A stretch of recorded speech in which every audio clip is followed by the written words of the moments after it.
Welcome back to the channel, guys. I called this match yesterday. I called it. I just knew that Spain was going to beat France. I made a video yesterday. It was very late at night. It was very late. I was really tired, but I had to make that video. And I knew something was telling me that Spain just has France's number. They just know how to beat France. And it wasn't even close. It was not even close. I thought it was going to be close, but it was not. So let's get into it and break the match down. Before I go further, please, if you're new to this channel, please don't forget to subscribe. But it was so easy. I don't know where to actually start. I don't know if I should start with how easy it was, or I should maybe just talk about the goals. Let's just say Oyarzabal, the first goal, it was a simple ball. Simple play. And one thing that I talked about yesterday, that Spain was going to be able to do to France, and France was not going to be able to keep up with, it's that midfield. I stressed so much about how that midfield was going to operate tomorrow, and France had to do something. They had to change the way they play. They can't play Spain the way they have been playing everybody else. It just doesn't work. And I did stress that yesterday, that they need to put extra man in that midfield. At least it's not going to be able to do that job. And the first goal came straight from that. Rodri has too much time. So much time. Pick the pass out to Cucurella. Cucurella put the ball in the box. Just put the ball right at the back post. Okay, Lucas Digne get to the ball, head the ball up, and didn't even see that Yamal was back there. He kicked Yamal in the box, and that was a penalty. Simple play. Where did that play come from? From the midfield. Easy. There's nobody on the left side to defend the right side of France. Jules Koundé is so squeezed in, helping out in the center back, and leave the area for Kalisa to run back. He's not going to do that. Cucurella had so much room. Pick the pass out. Yes, the cross wasn't clear, but the cross finally looked at Digne, and one thing he couldn't do, get the ball out. He had the ball up, the ball went over him, and then before you know it, Yamal was there, pushed the ball with his shoulder, he kicked Yamal right in the leg, and that was the penalty. Oyarzabal stepped up, which I talked about again yesterday. They don't have strikers, but they know how to play. Since the mid 2008, 2010, Spain has a system. Spain have the way they play. Every department, they play like that. Youth football play like that. Even in the Olympics, they play like that. The women team play like that. They have a system of playing. They will possess the ball. They will pass and pass and pass until you don't know what to do. And when you fall off, you make a mistake, you switch off, boom, they take the ball to the next stage. And that's exactly what he did. So much room. I cannot believe how much room Cucurella had on that right side. Where was Jules Koundé? Mikel Oyarzabal is not going to defend that. Poor. They were so bad defensively, France. I cannot believe it. Oyarzabal stepped up, take his penalty kick, easy, place the ball in. They tried to slow the game down. After the penalty was awarded, Mbappé and all these guys got in the box trying to slow the game down, just like they did to Mbappé in the last game when they slowed the game down. He ended up missing his penalty. And they thought they would do the same thing to Oyarzabal. Experience. I talked about this yesterday too. Experience in these kind of games. It's not about individual skill. It's not about speed or power. It's about technique, experience. When you have been in such a situation for so long, you just know how it's done. And I did talk about it yesterday. It's all about experience. It's all about the experience. Oyarzabal step up. No pressure. Bang. Side netting. Nobody's saving that. No goalkeeper is saving that. Even if they go the right way. He's scoring that every day of the week. He scored goals. That was his 5th goal in this tournament. And people talk about they don't have a striker. Bro, listen. They don't have to have a striker. Teams that don't play with striker, we all know, are scary to play against. They're dangerous because you don't know where they're going to pop up. You don't know who's showing up where. And Spain proved that. They proved that. In the World Cup in South Africa, they proved that. They didn't take a striker. They had a striker, Morata, but Morata was not effective. So they were literally playing, said Fabregas, I said 10, I said 9, 10, whatever, just like the way they use Mikel Marino. They are effective. They know how to move the ball up there. They just know. 1-0. Easy. They play the ball out again. And then, of course, the biggest thing, about this game was the injury to William Saliba, right? When William Saliba picked up that injury, that France defense just they look the same anymore. They were already bad. I know they were not going to be able to handle Spain anyway, but they were already bad. As soon as William Saliba went out, Lacroix came in, all kinds of mistakes start happening. All kinds of mistakes. France did not have no chance in this game. It didn't even look like Spain just made them look ordinary. Like, it's simple. Cape Verde gave Spain more problems than France did today. It was simple. It was so easy. I couldn't believe it. My mind, I was losing my mind. It was crazy. Like, Yamal just caused so much issues for defenders, for fullback. And I knew yesterday again, I mentioned it. I did talk about it. That Lucas Digne is not going to be able to handle Yamal. Somebody has to help. But they didn't do anything about it. They thought, oh, Dembélé is not going to do that defensive work. They are not made for that. They're not made for that. You need to have strong defenders that are solid in 1v1 situations. But you have defenders, look at Digne, is almost, 30, 32, old. Can't keep up. Just can't keep up. Wingers don't want to come back, don't want to attack. And Spain want to keep the ball. You can't beat Spain if they have the ball. In order for France to win this game today, they needed to dominate that midfield. And I did talk about it. I was so tired, but I was still able to put one or two things together in that late video. You have to dominate the midfield. You cannot beat Spain. I don't care who you are. You're not going to be able to beat Spain if they control the game. You can't. They've proven that. They won the Nations Cup, the Euros like that. They won the World Cup like that. Nations Cup like that. They won every tournament playing the same system, and nobody has been able to outplay them. Nobody. Not France, not Portugal, not Germany, not England. Nobody. They just dominate. They play the ball around you slow and steady, no speed. The only people that have speed in that entire Spain team is maybe Nico Williams. He didn't even start. Yamal, half fit, half injured. He's not even fully fit yet, but they had to play him. But France didn't know how to deal with him. It's annoying. And I know for a lot of France fans, and even the coach today, Deschamps, he was losing his mind. He was, because there's nothing really they can do with this against the Spain team. And Spain has their number. Spain has been beating them in the past, 4 or 5 competitions now. They have won. And the other day, Yamal mentioned it, that they always beat France. And people say, oh, you don't have to talk like that. Oh, you don't. No, he just knew it. Confidence. Incredible player, Yamal. Confidence. He oozes confidence. Kid just turned 19 yesterday. 19 years of age. Incredible. I don't think I've ever seen anybody at that age that does what he does at 19. Unplayable. The thing about it is, he's not even fully fit. They're struggling. They're struggling. They don't have fully fit wingers. Baena is playing where Nico Williams is playing because he's not fit. And people cannot beat them. They conceded what? 1 goal in the whole tournament. 1. And that was against Belgium. Belgium gave them so much problems. Nobody has been able to outplay them. You don't beat Spain if you don't outplay them with the ball. It's just not going to happen. Okay? The second goal happened the same way. Pedro Porro. So much time. The entire backline of France just stood there.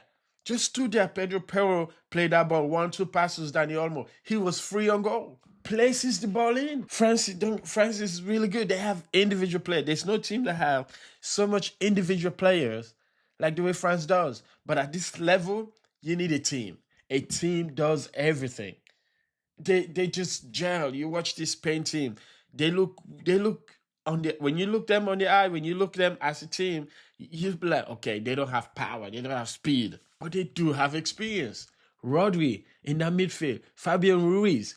There's nobody in this World Cup that has more games together than those two guys, other than Luka Modric and maybe another player or so. But Fabian Ruiz and Rodri, they play so many games. Fabian Ruiz, 2 Champions League, so much experience. They move the ball like they're playing at the backyard. You can't get close. I did not see Elise. I did not see Desiree Doué, Bacola. They took him off. 55 minutes off.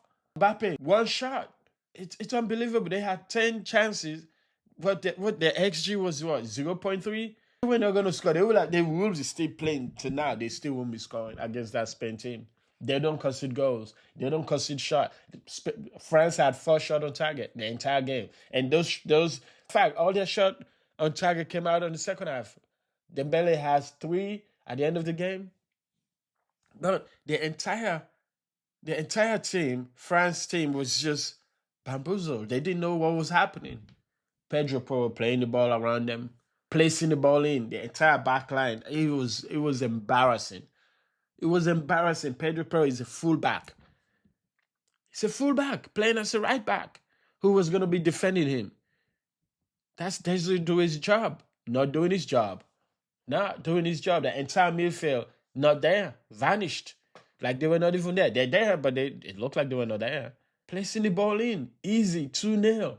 There's so much frustration. There was so much frustration. You can tell the frustration that the French team was having when Mbappé even fouled Unai Simon. Unai Simon just letting the ball roll. Mbappé just got upset, ran into him, and then just kick him and get a yellow card. That tells you the frustration that Mbappé had in this game. He didn't have no chance. And one thing I talked about yesterday, it's not about having the ball against Spain. That's not what it is. They will pass the ball, they will lose the ball. I was telling some of my friends yesterday, Spain will pass the ball and pass the ball and pass the ball. You get the ball in positions where you can't really do anything. You are not effective enough. They will lose the ball in position where you have to go the whole length of the field. There was no point in time today where Spain turned the ball over when they were in danger. I didn't feel like they were in danger. They were not in danger today. Not very, very bad. The way you beat Spain, you have to put in that extra midfield today. And I know the temptation of playing Mikel Oyarzabal and the same guys in the same games every time. And no, certain teams deserve certain system. You have to put certain system in place. They have tried to beat Spain. France have tried to beat Spain for the past, 5 tournaments? 4 or 5? They've lost every single one of them against Spain. So Spain has their number. But they were awful. Defensively, terrible. Midfield, not existent. Gone. It was embarrassing. It was really, really embarrassing. I predicted Spain to win 2-1, but I didn't think it was going to be this easy. It was so easy. I don't think some of these Spain players were too much. They were not under no stress. And one way that Spain played France today that I don't think people have really exploited that route yet is, yes, Spain like to keep the ball, but they can also play the ball long. And they play a couple of ball long that gives France so much problems back there. So much problems. Goalkeeper turning the ball away. Yeah, this is 3 wins. Yeah, they have not beat Spain. France hasn't been able to beat Spain for the past 3 huge competition: Nations League, World Cup, and the Euros. They beat them all. It's just embarrassing for France at this level because everybody thought they were going to win. I didn't think they were going to win. I just didn't see it. I know they have speed and power, but I just didn't see it. Everything was just awful today. Yeah. So whoever plays Spain, England, Argentina, it doesn't matter. I just don't see how you beat Spain. The only way you beat them, in my opinion, the only way you beat Spain is you cannot let Rodri and Fabian Ruiz control that game in the midfield. And Dani Olmo. If they do, you will lose. I don't care who you are. You have to overload that midfield. You have to man mark them. You have to force them to go long. You have to. You cannot let them play the ball in midfield. You let them play, they'll beat you. They just will. And it was just an easy match today. But I'm not surprised. Rodri, people say he's done, bro. Rodri is not done. Look at Rodri in that midfield today against some of the youngest, powerful midfielders, Tchouaméni and Kone. Rabiot, they couldn't do anything. Rodri just run the ball around him. Easy. Very easy. People talk about, Kubasi and Laporte. Come on. It's experience. It's not about giving the ball away. It's about giving the ball away in positions, in areas of the field that your opponent is not effective. And that's what they did today to France. France had the ball, but they were so far back that by the time they get back, it was too late. Everybody's back. It's awful. It really is. And I know this is Deschamps' last game, but it was just not good enough. I'm not surprised because I did predict for France to lose, but I wasn't expecting them to be this bad. They were so bad. 0.3, expected goals against that Spain defense. People say they're not strong enough. They don't concede goals, man. They don't concede goals. They look easy on the air. They look beatable, but you cannot beat them. Why? Because they keep the ball. You keep the ball, you don't lose games. Spain, you have to win the midfield battle. If you don't win the midfield battle, you're not gonna beat Spain. It's easiest game probably Spain had all the World Cup. I'm surprised in a way that France lost, but I'm not surprised that they lost. I wasn't expecting that 2-0 win. 2-1 was because I didn't see how France couldn't score after all the power they had. Mikel, let's say quiet. This is I don't even remember if they even mention Mikel Elise's name. They didn't. I can't remember how many times they call his name because it was so not effective. You are not going to be effective against Spain. You're not. Because you just know what to do. You can't play their games against them. You can't play, the big boys when it comes to possession football. The way France should have taken this game to Spain today is put extra man in the midfield. Play 3 guys in the midfield. Your big boys. Play them. I know they're not technical on the ball. Rabiot, Tchouaméni, and Kone. Put all 3 of them. Stop Rodri from getting the ball. Rodri and Fabian Ruiz. Stop them from turning. That's the only way you could have beat Spain today. But they didn't. So Mbappe, not existent. Everybody was frustrated today. Whoever plays Spain next, Argentina or England, they're going to have to figure this Spain team out. They'll have a few days to do it, but I don't think they will. So, yeah, that was the match, guys. And I predicted it, that Spain was going to win, and I'm not surprised about the win. I'm just surprised about how poor France were. I don't know, maybe they were underestimating Spain, that they were it was just going to be an easy match. No. You don't underestimate Spain. You don't.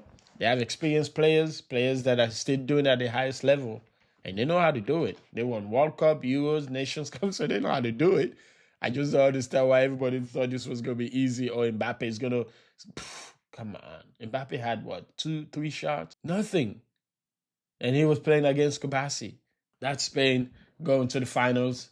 They're going to meet either Argentina or England. I just hope England beats Argentina tomorrow. I was going to do a match reverse late. I just hope England meets Spain in the final. That would be a tasty matchup for sure. Because I do want England to win this World Cup, because they deserve it. They need this. They need this. So I'm not going to be able to do a match review, pre-match review for England versus Argentina. It's a little late, but I hope England wins tomorrow. I hope, I can't see how England don't win this game tomorrow. I just can't. If England don't win this game tomorrow against Argentina, it's a disaster. It's a disaster. Tuchel will get fired. Then it will be a disaster. For some reason, not that Argentina can beat England. They are definitely capable. But England is in a better position to just dominate this game tomorrow. So, yeah, I just hope that they show up tomorrow. Don't take their foot off the gas, because if they let Argentina control that game, then England will lose. But they have to go 100%. Go as soon as the game starts, get after it. Get after it. Get after the ball. Get after that midfield. That Argentina midfield is not good enough. McAllister and all. What do we go to Paul? Bellingham and Declan Rice and Anderson should be dominating that tomorrow. Score a couple of goals. Get this fullback on yellow cards. And the game should be set at home. But if they go and let Argentina control that game or take the lead, it would be a long night. Because Argentina is very difficult to beat when they take the lead. So, yeah, but that's for me. I do think that, if I have to predict, I do think, England will win tomorrow 3-1. That's what I'm thinking, and I hope it happens, because I would love to see England in the finals. Yeah, it hasn't happened in our lifetime, except in the Euros, I think. But they have to go to the finals tomorrow, beats Argentina, and then we'll see what happened in the finals against Spain. But yeah, Spain deserve this game today. Spain has been incredible to play at this level. Only concede one goal, and you've played good teams. And most of the teams they play, people say they're not good enough, but they figure it out. So, yeah, I just wanted to do a reaction to it, and then just confirm what I predicted yesterday. But that's the match reaction, guys. If you're new here, please subscribe to Sign On Football. We're going to try to make videos every day. And then, of course, Arsenal, the transfer market, tomorrow should be where everything starts. So I'll see you in the next video, guys. Thank you. Bye.